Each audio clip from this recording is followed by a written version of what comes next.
রোজা রেখে saline injection অথবা ইনসুলিন নেওয়া যাবে কিনা এই বিষয়ে আজকে আমরা আলোচনার জন্য নির্ধারণ করেছি। বরাবরের মতো আমি মুফতি রাশিদুর রহমান আপনাদের সাথে আছি। সুপ্রিয় দর্শক, আমরা জানি রোজা ইসলামের 5 রোকনের মধ্য থেকে একটি অন্যতম রোকন, একটি অন্যতম পিলার। রসুল করিম সাল্লাল্লাহু আলাইহি ওয়াসাল্লাম ইরশাদ করেন, বুনিয়াল ইসলামু আলা খামসি, ইসলামের ভিত 5টি পিলারের উপরে। এর মধ্যে একটি অন্যতম পিলার হচ্ছে ওয়াসাউমি রমাদান, রোজা রাখা, বিশেষ করে রমজান মাসের রোজা রাখা।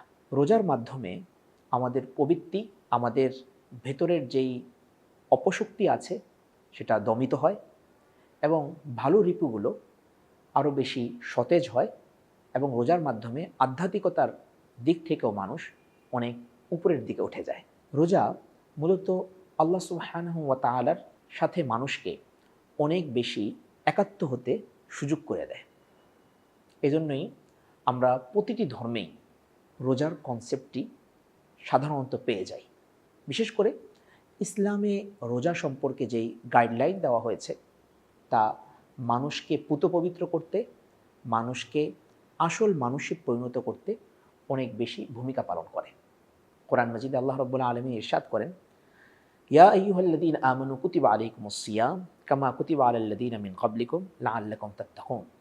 হে ঈমানদারগণ, পূর্ববর্তীদের উপরে যেভাবে রোজাকে বিধিবদ্ধ করা হয়েছিল ঠিক সেভাবে তোমাদের উপরেও রোজাকে আবশ্যক করা হয়েছে, ফরজ করা হয়েছে। উদ্দেশ্য হলো তোমরা যেন মুত্তাকি হতে পারো। এই রোজা আমরা কিভাবে পালন করব সেই বিষয়ে রাসূল করিম সাল্লাল্লাহু আলাইহি ওয়াসাল্লাম থেকে দিক নির্দেশনা আমরা পাই। সেই দিক নির্দেশনাটাই ইসলামিক লয়ের ভাষায় তারকুল আকলি ওয়াশ-শুরবি ওয়াল জিমাই মিনাস সাহুর ইলা গুরুবিশ শামস। সহজ বাংলায় বললে, ফজরের ওয়াক্ত শুরু হওয়ার পর থেকে নিয়ে সূর্যাস্ত পর্যন্ত খাদ্য, পানীয় এবং স্ত্রীর সাথে বিশেষ অন্তরঙ্গ মুহূর্তকে ছেড়ে দেওয়ার নামই হচ্ছে রোজা। বর্তমানে আমাদের সমাজে মানুষের অসুস্থতা এবং দিন দিন বিভিন্ন রকমের ব্যাধি একটি মারাত্মক আকার ধারণ করছে। বিভিন্ন রকমের ব্যাধি মারাত্মক আকার ধারণ করছে। এই কারণেই দেখা যায় যে অনেক মানুষ রোজা রাখতে চান, কিন্তু অসুস্থতার কারণে, দুর্বলতার কারণে পেরে ওঠেন না। বিশেষ পরিস্থিতিতে তাদেরকে এই রোজাটি ভেঙেও ফেলতে হয়। আমাদের সমাজের মধ্যে একটি ধারণা এমনও আছে যে ইনজেকশন লাগালে বা স্যালাইন নিলে অথবা ইনসুলিন নিলে রোজা কি ভেঙে যাবে? খেয়াল করতে হবে আমাকে, খাদ্য এবং পানীয় আমার পেটের কোন অংশে যাচ্ছে। খাদ্য এবং পানীয় সাধারণত আমাদের পেটের যেই খাদ্যনালী আছে সেখানে যায় এবং এই ছাড়া আমরা যে 3টি বিষয়ের আলোচনা করলাম, স্যালাইন, ইনজেকশন এবং ইনসুলিন, এগুলো সাধারণত আমাদের খাদ্যনালীতে যায় না, বরং সেগুলোর সম্পর্ক অধিকাংশ ক্ষেত্রেই আমাদের বিভিন্ন রোগের সাথে।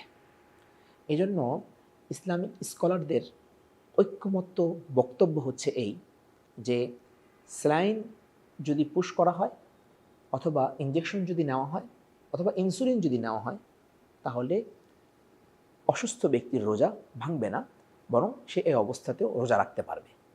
হ্যাঁ, এখানে একটি বিষয় স্পষ্ট করার মতো আছে, সেটি হচ্ছে স্যালাইন আপনি যেটি ব্যবহার করছেন সেটি ব্যবহার করার প্রয়োজনীয়তা আপনার কতটুকু।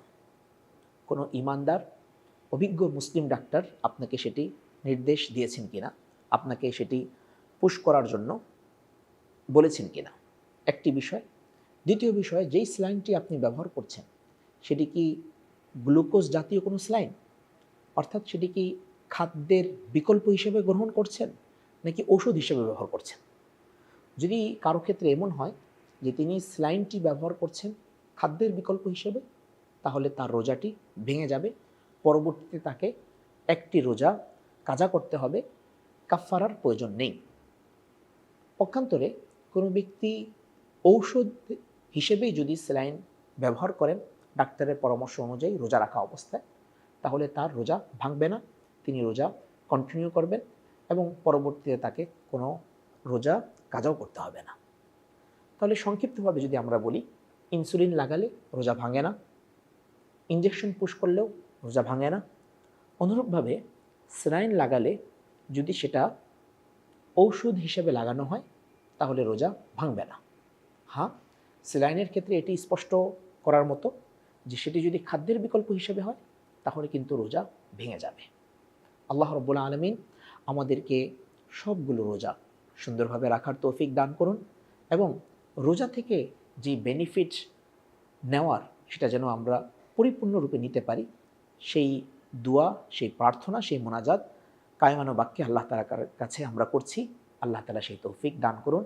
আগামী পর্ব দেখার আমন্ত্রণ জানিয়ে আজকের মতো শেষ করছি। আসসালামু আলাইকুম ওয়া রাহমাতুল্লাহি ওয়া বারাকাতুহু।